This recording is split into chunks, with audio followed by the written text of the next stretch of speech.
SIC motivate YouTube channel पर मैं शोएब जाफरी आपका स्वागत करता हूं। आज हम आए हैं मुखर्जी नगर में UPSC एस्पिरेंट्स जिनके रूम पर। तो आज हम उनसे जानेंगे कि सफलता से पहले किस तरह का संघर्ष होता है। तो आइए चलते हैं उनके रूम के अंदर।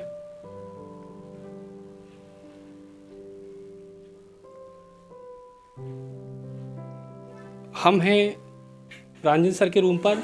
काफ़ी होनहार, बहुत डेडिकेटेड स्टूडेंट हैं। तो हम प्रांजन जी, आप बहुत बहुत शुक्रिया आपके रूम पर। और हम इनसे जानेंगे कि किस तरीके से आपका यहाँ जो रूटीन है पढ़ाई का, कैसे आप तैयारी कर रहे हैं यहाँ पर रह के, बस उसके बारे में आप कुछ हमारे स्टूडेंट को बताइएगा। बिल्कुल बिल्कुल सर। सबसे पहले मैं SIC मोटिवेट चैनल का और शोएब जाफरी सर का बहुत बहुत धन्यवाद करता हूँ कि आपने UPSC एस्पिरेंट की जर्नी के बारे में जानने की कोशिश करी। अगर मैं अपने UPSC की बारे में बात बताऊं कि मेरा UPSC की जर्नी कहाँ से कैसे स्टार्ट होती है, तो मेरा UPSC 2019 में मेरे अंदर ख्याल आता है UPSC का, और मैं 2019 में ही मैं दिल्ली आ जाता हूँ। जुलाई में 2019 जुलाई में मैं यहाँ आ जाता हूँ और 3-4 मंथ में यहाँ स्टडी करता हूँ और मैं कोचिंग ज्वाइन करता हूँ। दीक्षांत कोचिंग में मैंने ज्वाइन किया था यहाँ पे। उस समय मैं यहाँ पे 3-4 मंथ रहा, फिर कुछ कारणों की वजह से मैं घर गया और उसके बाद मैं 1-2 मंथ घर पर रहा। फिर उसके बाद आया तो देखा तो मतलब फिर कोविड आ गया था। तो उस समय मतलब घर से फिर मैं अपने साथ में अपने भाई बहन को भी ले आया, क्योंकि भाई बहन को भी तैयारी करनी थी, UPSC की तैयारी में भी अच्छा, आपके साथ आपके यहाँ भाई बहन भी रहते हैं? बिल्कुल, मेरे साथ में मेरे भाई। ये तो बहुत अच्छी बात है। परिवार के सभी लोग IAS के लिए और तैयारी तीनों UPSC की प्रिपरेशन कर अच्छा, रहे ये हैं। बहुत अच्छी बात है जी सर। तो कोविड के समय में हम फिर यहाँ आए, तो जैसे हम आए हैं फरवरी 2020 में समथिंग आए थे हम। तो उसके बाद क्या हुआ कि कोविड आ गया, तो उनको भी कोचिंग ज्वाइन करानी थी तो वो कर नहीं पाए। तो फिर उसके बाद हमने क्या करा कि खुद से अपना सेल्फ स्टडी करनी शुरू कर दी। कोविड आ गया तो सारी क्लासेस वगैरह सब बंद हो गई थी, तो हमने खुद से सेल्फ स्टडी करी। NCERT वगैरह हमारे पास सब थी, तो हमने NCERT वगैरह पढ़ी। उसके बाद हमने धीरे धीरे हम खुद से करते रहे। तो कुछ हमें मुझे भी क्लासेस वगैरह जो प्रोवाइड कराई गई ऑनलाइन वगैरह मिला, मुझे कंटेंट मिला। तो हम करते रहे, कुछ चीज़ों में मैं करता रहा, फिर इनको भी मैं अपने भाई बहन को भी मैं अपना साथ में कराता रहा। भाई बहनों को भी कुछ चीज़ें क्लासेस कराए। क्लासेस में स्पीकर वगैरह रखता हूँ, और मैं ये स्पीकर है मेरा, और इसमें हम ये हमारा लैपटॉप है, लैपटॉप से भी कर लेते थे, मोबाइल से भी कर लेते थे। तो कुछ मुझे कोचिंग ने प्रोवाइड कराया, कुछ मैंने जो है अदर क्लासेस से जो ऑनलाइन देना स्टार्ट कर दिया था जिन्होंने, तो मैंने उनसे अलग अलग सेगमेंट खरीदने शुरू। रूटीन जैसे हम छात्रों को वो बताना चाह रहे हैं आपका, जैसे उठने का किस तरीके से आप समय पे किस टाइम उठते हैं सो के, और सोने का टाइम क्या, क्योंकि ये बहुत मायने रखता है UPSC छात्र के लिए। बिल्कुल सर। पहले कोविड के समय में तो हमारा रात दिन एक सा हो रखा था। कभी भी मतलब रात में भी पूरी रात, अगर जब मन कर गया पढ़ाई करने का तो मतलब पूरी रात में पढ़ा हूँ। और ऐसे मेरे भाई वगैरह भी है। तो कोविड में हमारा ऐसा चला है कि मतलब हमारा कोई रूटीन नहीं था। मतलब ये था कि बस खाना पढ़ना, कहीं और जाना नहीं था। प्रेशर भी होगा बीमारी का, महामारी का। बिल्कुल, वो अलग था। वो तो बस दौर ही कुछ और था। उस स्थिति से तो मतलब बहुत ज़्यादा गुजरे हम। वो उस समय पहले का भी स्थिति देखी है मैंने, और बाद की स्थिति भी देखी है, और तब की स्थिति भी देखी है। मैं तब भी यहाँ ही था कोविड के समय में भी। तो उससे पहले कोविड के समय में मतलब 2019 में जब मैं यहाँ आया था, तो कोचिंग में भी इतनी भीड़ होती थी कि एक रूम में, एक क्लास में 600-700 बच्चे तक रहते थे। खुद दीक्षांत कोचिंग में भी रहे हैं, तो मैंने उनकी जब क्लास करी थी तो मतलब 600-700 बच्चे साथ में पढ़े हैं। ऑफलाइन में हाँ। तो रामेश्वर सर की क्लास चलती थी, उन्होंने टीचर बहुत अच्छे हमें मतलब प्रोवाइड करवाए थे, तो बहुत अच्छे थे, सारे फैकल्टीज अच्छी थी। तो उस समय हमने मतलब ऑफलाइन में अच्छे से मतलब प्रिपरेशन करी, कोशिश करी, काफ़ी करी। तो वो टाइम पीरियड भी देखा मैंने। अब बाद का भी कोविड का समय जो है, आप सुबह सोकर कितने बजे उठते हैं? हाँ, तो अब ये है कि हमारा क्या है, हम सुबह मतलब अब भी थोड़ा कुछ टाइम से जाड़ों की वजह से हम लेट उठ रहे हैं। और थोड़ा मेरी तबीयत बीच में ख़राब हो गई थी, क्योंकि मुझे पहले कोविड हो चुका था। तो कोविड मुझे बहुत भयंकर वाला हुआ था 2021 में, क्योंकि 2020 में तो हम यहीं रहे। तो बहुत समस्या आई होगी। बिल्कुल बहुत ज़्यादा समस्या आई। उस समय तो खाने पीने की भी बहुत समस्या आ गई थी 2020 में। उस समय हमें मतलब जो दीक्षांत के डायरेक्टर हैं उन्होंने भी हेल्प कराई काफ़ी, बच्चों को पूरा ग्रुप बनाया। तो उसमें ग्रुप में ऐड करा, और आप भी उसमें शायद ग्रुप में थे, मैं जानता हूँ। मैंने भी आपसे फ़ोन पर बात करी थी एक बार, आपसे हेल्प ली थी, तो आपको याद होगा। तो उस समय मतलब हमें खाने पीने की जिस तरह से समस्या आई, राशन पानी की, तो सर ने हमें प्रोवाइड भी कराया था। हमने सर ने आपकी हेल्प करी थी तो पूरी, क्योंकि उस समय सारी शॉप वगैरह बंद थी सब। तो हमने उस समय सर से भी मतलब हेल्प ली थी। उसके बाद क्या हुआ कि मतलब स्थिति ऐसे हुई कि मतलब वो तो एक पॉइंट अलग था कि मतलब इस वजह से हम बीमार वगैरह हो गए थे, तो थोड़ा सा हमने भी अपने आप को कम थोड़ा पढ़ाई करनी शुरू करी कि प्रेशर तो रहता ही है, देखो यूपीएससी एस्पिरेंट, लेकिन अपनी सबसे पहले स्वास्थ्य का भी देखना पड़ता है। तो उस समय हमने अच्छे से करी। और अब जो है जाड़ों में थोड़ा सा हम क्या करते हैं, सुबह को थोड़ा लेट उठते हैं कि मतलब 9 बजे के समथिंग हम उठना शुरू करा हमने, क्योंकि मैं पीछे भी ज़्यादा तबीयत खराब हो गई थी। तो 9 बजे से हम क्या करते हैं, सुबह को नाश्ता पानी करा, हम अपने हाथ से सब नाश्ता पानी करते हैं, भाई बहन तीनों में हम कोई भी बना लेता है। तो नाश्ता वगैरह करा, 9 साढ़े 9 बजे तक, हम 10 बजे तक फ्री हो जाते हैं, सब कुछ कर करा नहा धो के सब कुछ, तो पढ़ने बैठ जाते हैं। हम कहीं लाइब्रेरी वगैरह कहीं नहीं जाते। हमारा अपना एनवायरनमेंट बहुत अच्छा है, शांत है यहाँ का माहौल। तो जैसे मैं देख रहा हूँ कि आपका रूम काफ़ी सजा हुआ है और यहाँ पर काफ़ी महापुरुषों की तस्वीरें लगी, तो इनकी महापुरुषों की तस्वीरें लगाने का क्या पर्पस, मैं जानना चाहता हूँ आपसे। देखिए, महापुरुष तो सभी महापुरुष के कुछ ना कुछ उन्होंने दिया है। अगर हम हर किसी से कुछ ना कुछ सीख सकते हैं, तो सभी महापुरुष अपने मतलब ज्ञान दिया हो या कुछ भी दिया हो उन्होंने, तो वो कहीं ना समाज को भी दिया हो, तो अच्छा है, मतलब उनसे हम प्रेरणा ले सकते हैं। यहाँ भी देख रहे हैं हम तो महापुरुष में, हाँ, ये ऐसे हैं कि देखो, गौतम बुद्ध जी को मैं पहली बात तो मैं मेडिटेशन करता हूँ, तो काफ़ी बहुत सिस्टमेटिक है। देखिए कितना अच्छा लग रहा है आपका रूम। और यहाँ एक स्लोगन लगा है, किस्मत पर नहीं अपनी शक्ति पर भरोसा रखो, डॉक्टर बाबा साहब अम्बेडकर का कहना है। तो इसको आप फॉलो करते हैं? बिल्कुल बिल्कुल सर, मैं मानता हूँ और बाबा साहब के मैं विचारों को पढ़ता हूँ और उनकी बुक्स भी बहुत पढ़ता हूँ। तो कहीं ना कहीं मुझे ये प्रेरित करता है, जो कहते हैं कि किस्मत पता नहीं होगा क्या होगा ना होगा, तो मैं, हालांकि वो वक्त का कुछ नहीं पता होता किसी का, तो मैं इससे ही मोटिवेट लेता हूँ कि किस्मत पर नहीं अपनी शक्ति पे भरोसा। अगर हम खुद से तैयारी कर रहे हैं, जब तक तैयारी नहीं करेंगे तो क्या किस्मत देगी। तो तैयारी, इसी से ये हम प्रेरणा लेते हैं। उधर मैंने ये भारत का संविधान के उद्देश्य का लगा रखे, ये मतलब पढ़ते रहे हैं तो हमें पता चलता है कि भारत में संविधान कितना मजबूत है। मतलब भारत का संविधान की अगर फॉलो करेंगे तो हम बहुत अच्छे भाईचारे से रह सकते हैं, बहुत अच्छे से हम एक दूसरे के साथ प्रेम भाव से रह सकते हैं। लगाई है तो बिल्कुल ये सब कुछ बताता है, उद्देशिका में सब कुछ सार है संविधान का, तो इसी से सब कुछ पता चल जाता है। ठीक है। और प्रांजन जी, मैं आपका कहना चाहूँगा, देखो कितने तरीके से, देखिए सिस्टमेटिक बुक्स लगी हुई हैं कि कोई भी बुक्स आप आसानी से आप जैसे पढ़ने के लिए निकालना है। लक्ष्मीकांत जी की बुक्स भी लगी हुई हैं, बहुत सारी बुक्स हैं यहाँ पर। तो ये क्या होता है कि जैसे कि हम अगर आज हम तैयारी की जब शुरुआत की है हमने, और अगर आज से ही हम अपने रूम को व्यवस्थित नहीं करेंगे, और तो फिर पता है क्या, क्योंकि भविष्य में हम एक IAS ऑफिसर बनने जा रहे हैं, हमें पूरा मैनेजमेंट देखना होता है जिले का।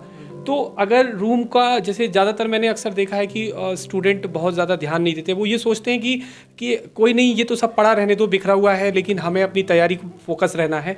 लेकिन मुझे लगता है जैसा कि ये भी ज़्यादा ज़रूरी है, क्योंकि जितना अच्छा इन्वायरमेंट आपके रूम का होगा, मस्तिष्क उतना ही ज़्यादा कैच करेगा आपकी पढ़ाई जो है।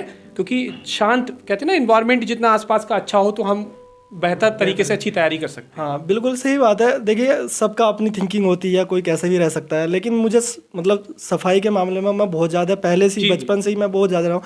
ये सिस्टम है, मैं यही नहीं कर रखा मैंने, अपने घर पे भी, अपने रूम में पहले से सेट रखता हूँ। मैं किताबों से प्रेम करता हूँ, किताब हमें सब कुछ ज्ञान दे रही है, तो हम उनको अच्छे से रखते हैं। ग्लोब भी रखा है, लाइट भी है, सब कुछ है। देखिए पौधों से कितना प्रेम है। बिल्कुल सर, पौधे यहाँ भी हैं, टेबल पर रखा हुआ है पौधे। बिल्कुल करना चाहिए, प्लांट्स हैं, इन पेड़ों से हमें बहुत इधर भी लगे हुए हैं। और ये हमारे साथ मतलब प्रांजन सर के छोटे भाई हैं, और मैं इनसे कुछ जानना चाहूँगा। आप भी यहाँ तैयारी के लिए आए हैं? अच्छा, ये भी साथ में IAS की तैयारी कर रहे हैं। और प्रांजन जी, मैं देख रहा हूँ कि यहाँ पर कलाम साहब आपके, जी सर, देखिए बहुत ज़्यादा इंस्पायर्ड हैं। बिल्कुल, कलाम सर क्या, जो भी देखा महापुरुष जो भी हमारे भारत में आए हैं, तो कहीं ना कहीं उन्होंने एक समाज को कुछ दिया है, भारत को कुछ दिया है। तो इनसे हम कहीं ना कहीं प्रेरणा ले सकते हैं। मैं भी प्रेरित होता हूँ इनसे, इनको देखता हूँ, इनकी जर्नी पढ़ी है मैंने, बुक्स भी पढ़ी है बाबा साहब की भी, और कहीं ना कहीं इनको मैं इसलिए कहता हूँ कि इन्होंने सबने अपने आप में क्रांति लाई है। ओशो जी को मैं फॉलो करता हूँ, उनके विचारों को मैं मतलब सुनता हूँ, पढ़ता हूँ। तो ओशो जी ने अपने अध्यात्म में बहुत बड़ी क्रांति लाई है, और कलाम साहब ने विज्ञान में क्रांति लाई है। बाबा साहब अम्बेडकर जी हैं, उन्होंने अपने समाज में भी और पढ़ाई में बिल्कुल अलग क्रांति लाई है। कहीं ना कहीं हम इनसे मतलब प्रेरणा लेते हैं। काफ़ी सारे, देखिए यहाँ मैप लगे हुए हैं, आपको वर्ल्ड का मैप है, आपको भारत का राजनीतिक मैप लगा हुआ, प्राकृतिक है। सामने देखिए ये दीवार पर किस तरीके से सजा रखा है, बहुत अच्छा प्रांजन जी ने। और यहाँ नॉवेल्स भी देखिए बहुत अच्छा तरीके से व्यवस्थित है। यहाँ ये लेटने का है, देखिए कितना तरीके से कायदे से यहाँ जो बिस्तर देखिए जो होते हैं ना, कितने तरीके से रखे हुए हैं सिस्टमेटिक तरीके से। ये साबित करता है ये भाभी IAS अधिकारी है। मेरी शुभकामनाएं और मेरी दुआएं हैं इनके साथ कि जिस तरीके से यहाँ ये रह रहे हैं। और प्रांजन जी, मेरी दुआ है कि आप जिस तरीके से यहाँ रहते हैं और तैयारी कर रहे हैं, मैं एक सवाल है मेरे मन में कि ज़्यादातर स्टूडेंट का एक डाउट रहता है कि ऑप्शनल क्या लें। ऑप्शनल को लेकर बहुत कंफ्यूज रहते हैं और ऑप्शनल लेने के बाद 6 महीने बाद चेंज करते हैं, तो उस पर क्या कहना चाहेंगे? आपका क्या ऑप्शनल है? मेरा देखिए, मैं ऑप्शनल की अगर बात करूं, मेरा ऑप्शनल सोशोलॉजी है। और सोशोलॉजी मेरा अपना अंदर से मन था सोशोलॉजी लेने का, क्योंकि सोशोलॉजी आप किससे पढ़ते हैं? सोशोलॉजी में डॉक्टर एस पांडे सर दीक्षांत में ही है, बहुत नामी अपने आप में टीचर हैं वो, नाम सुना है बिल्कुल। हाँ, तो वो उनसे मैं पढ़ता हूँ ये सोशोलॉजी ऑप्शनल। और सोशोलॉजी मेरा कहीं ना कहीं उद्देश्य ये रहा कि समाज को जानने की हमें उसमें हम सीख सकते हैं समाज में पहले प्राचीन समाज कैसा था, आधुनिक कैसा रहा, मतलब पूरा सब कुछ पढ़ते हैं समाज के बारे में। तो कहीं ना कहीं एक समाज को लेके एक अच्छा हम मतलब संदेश ले सकते हैं, अपने आप को दिखा सकते हैं, बता सकते हैं। कहीं वंचित तबका है तो उनको कहाँ हमें किस तरह से मोटिवेट करना है, किस तरह से उनमें कमियां हैं, उस तरह से हम मतलब समाजशास्त्र एक अच्छा सब्जेक्ट है, बहुत अच्छा सब्जेक्ट है समाजशास्त्र। पढ़ने में भी मजा आता होगा क्योंकि आसपास की सारी जो घटनाएं हो रही है वो सब उसमें बिल्कुल समाजशास्त्र में समाहित बहुत थिंकर्स भी हैं उसमें, जैसे एमिल दुर्खीम है, कार्ल मार्क्स है, ये सारे थिंकर्स बहुत अच्छे हैं अपने आप में और समाज के लिए उन्होंने क्रांति लाई है। उन्होंने मतलब समाज में बहुत कुछ उन्होंने दिया है। और जी बिल्कुल, तो उनको पढ़ते हैं तो बहुत अच्छा लगता है और एक अलग हमें विचार हमें मिलते हैं, उनसे सीखते हैं और समाज में आगे क्या करना चाहिए हमें, ये सब चीज़ें समाज ही हमें बताता है। समाज को कैसे, देखिए भारत क्या पूरी दुनिया क्या एक समाज ही है। जी बिल्कुल। तो उस समाज को किस तरह से हमें कहाँ कैसे लेके चलना है, तो कहीं ना कहीं वो समाज में। आप कुछ बाहर का थोड़ा दिखाएंगे किस तरीके से बाहर का? अब हम चलते हैं बाहर, देखते हैं कि रूम के बाहर किस तरीके का सजा रखा है इन्होंने। यहाँ पौधे लगे हुए हैं, देखिए ये रैक है, यहाँ पर जो स्लीपर वगैरह शूज़ वगैरह यहाँ रखे हुए हैं तरीके से। और यहाँ भी देखिए ऊपर गौतम बुद्ध जी, और यहाँ पर प्लांट्स हैं।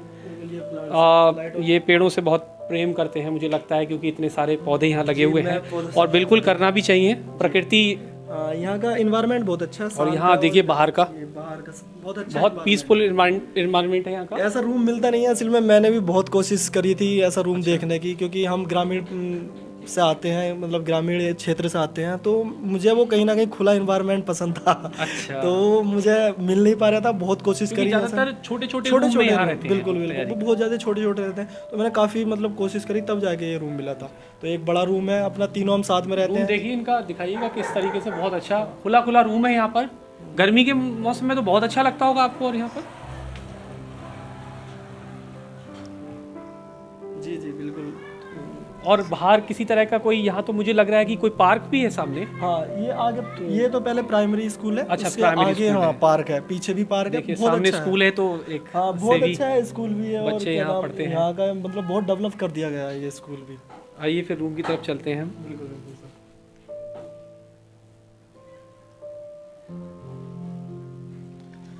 तो SIC मोटिवेट यूट्यूब चैनल पर देखिए, मैं इस वक्त मैंने आपको दिखाया यहाँ प्रांजन सर का रूम, और प्रांजन सर किस तरीके से यहाँ तैयारी कर रहे हैं और कितना व्यवस्थित है रूम। देखिए कितना अच्छा लग रहा है सारा रूम देख के। इनका मतलब एक अच्छी फीलिंग आ रही है, ना चाहते हुए भी। अगर आपके मन में पढ़ाई का भी नहीं होगा तो यहाँ बैठ जाएंगे तो आपका मन लगेगा कि यहाँ बैठ के पढ़ना ही है हमें। सर इसलिए हम लाइब्रेरी ज्वाइन नहीं किया। लाइब्रेरी से क्या ज़रूरी है जब आपका रूम ही लाइब्रेरी है। बिल्कुल, सुबह सुबह सो के उठ जाते हैं, तैयार हो जाते हैं, नहा धोकर नाश्ता करके हम बैठ जाते हैं पढ़ने।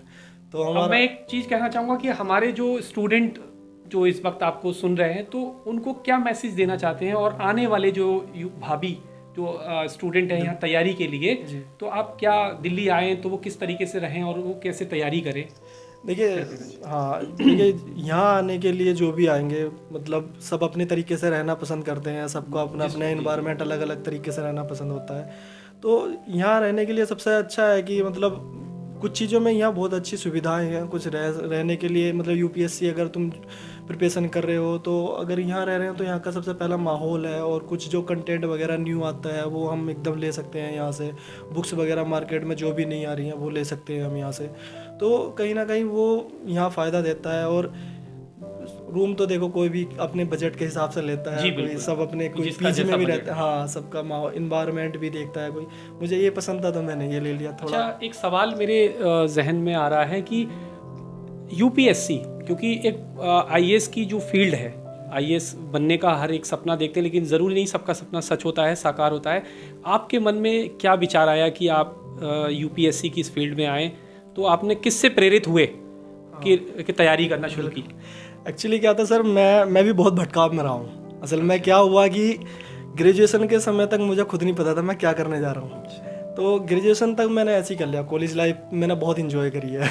उसके बाद मैंने पोस्ट ग्रेजुएट किया। पोस्ट ग्रेजुएट में मैंने जो मुझे प्रोफेसर मिले डॉक्टर अमित कुमार सर, मैं उनका बहुत बहुत धन्यवाद करता हूँ। आगे भी करूँगा और अब भी करूँगा। जब मैं उनके पास गया हूँ, उनसे मतलब पोस्ट ग्रेजुएट मैंने उनके अंडर में ही किया है जी। मैंने पॉलिटिकल साइंस से एमए किया था पॉलिटिकल पोस्ट ग्रेजुएट में। तो उन्होंने मुझे बहुत चीज़ें सिखाई हैं। तो मुझे मतलब शब्दों पर पकड़ तक नहीं थी किस तरह से कैसे मतलब उनसे काफ़ी आपने सीखा है? बहुत कुछ सीखा है।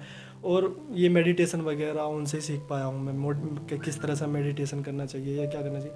तो कहीं ना कहीं यूपीएससी को उन्होंने भी मुझे प्रेरित किया था। और बाकी मेरे पेरेंट्स पहले से मुझे कहते थे कि आप यूपीएससी करो, लेकिन मैं यूपीएससी से डरता था। अच्छा। हाँ, मैं पापा मुझे बहुत कहते थे पहले से ही कि यूपीएससी करो, क्योंकि सब जो है मेरी फैमिली मतलब मुझे अच्छे से मतलब कहते थे कि ये कुछ कर लेगा, अच्छा करेगा ये सब। ये बिल्कुल हर एक माता पिता को वो कहते हैं। तो थोड़ा सा उस समय मैं ग्रेजुएशन में थोड़ा सा ऐसा हो गया था कि मैं कुछ मतलब पढ़ाई भी मेरी हट चुकी थी एक तरह से, थोड़ा पॉलिटिक्स में भी चला गया था। अच्छा, पॉलिटिक्स की तरफ भी बिल्कुल हाँ, थोड़ा हाँ डाइवर्ट, क्योंकि उस समय क्या होता है कि लड़का कुछ ना कुछ करना तो चाहता है, क्रांतिकारी तरफ से जज्बा होता है ना। हाँ, कुछ करना तो चाहता है, बहुत कुछ करना चाहता है, लेकिन जब रास्ते नहीं मिल पाते ना तो वो कहीं ना कहीं मैंने तो ये देखा है कि अगर किसी से कुछ नहीं हो तो वो पॉलिटिक्स में चला जाओ।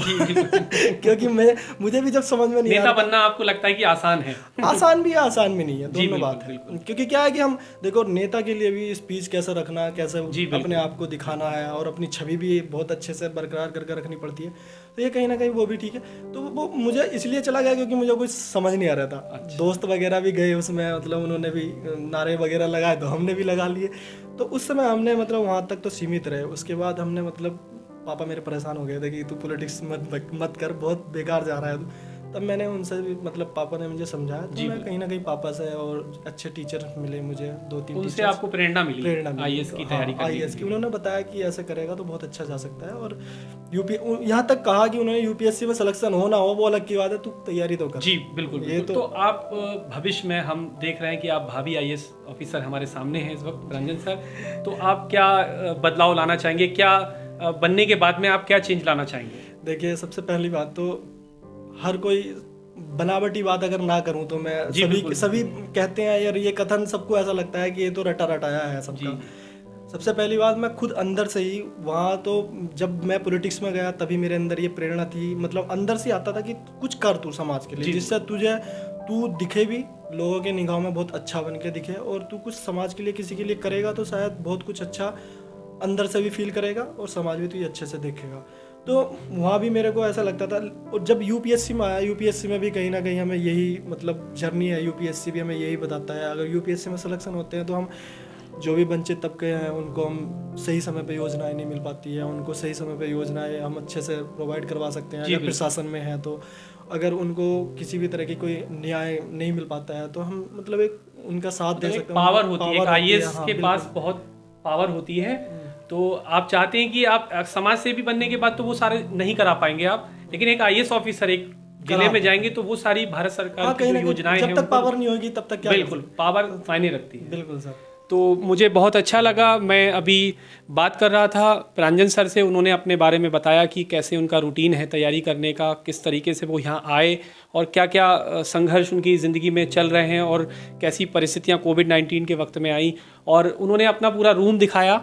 तो मैं सभी जितने स्टूडेंट हैं उनको ये कहना चाहूँगा कि आप भी प्रांजन सर से थोड़ा सा सीखिए बहुत व्यवस्थित तरीके से, क्योंकि आप कहीं ना कहीं हम एक दूसरे से सीखते हैं। देखिए, ये कोई नहीं कह सकता कोई छोटा और कोई बड़ा नहीं होता है, इसलिए हमें एक दूसरे से सीखना चाहिए। अगर कुछ अच्छी बातें हैं इस वीडियो में, आपको कुछ अच्छा लगे तो आप ज़रूर उसको इम्प्लीमेंट कीजिए अपनी लाइफ में, उसको लागू कीजिए, ताकि कहीं ना कहीं आप एक सही दिशा में कदम बढ़ेगा और जिस सपने को लेकर आप आए हैं दिल्ली आईएएस बनने के लिए, यकीनन आप अपनी मंजिल को ज़रूर पालेंगे। SIC मोटिवेट यूट्यूब चैनल का यही उद्देश्य है कि आपको मोटिवेट मोटिवेशन मिलता रहे। हमारा यही पर्पज़ है, हमारा यही उद्देश्य है। हमारा ये जो ब्लॉग बनाने का मकसद भी यही था कि आपको कुछ सीखने के लिए मिले। फिर हम एक नए ब्लॉग के साथ मिलेंगे अगले वीडियो में। मैं आपसे कि अब विदाई, फिर कभी मुलाकात दोबारा होगी हमें चैनल पे। तब तक के लिए जय हिंद, जय भारत।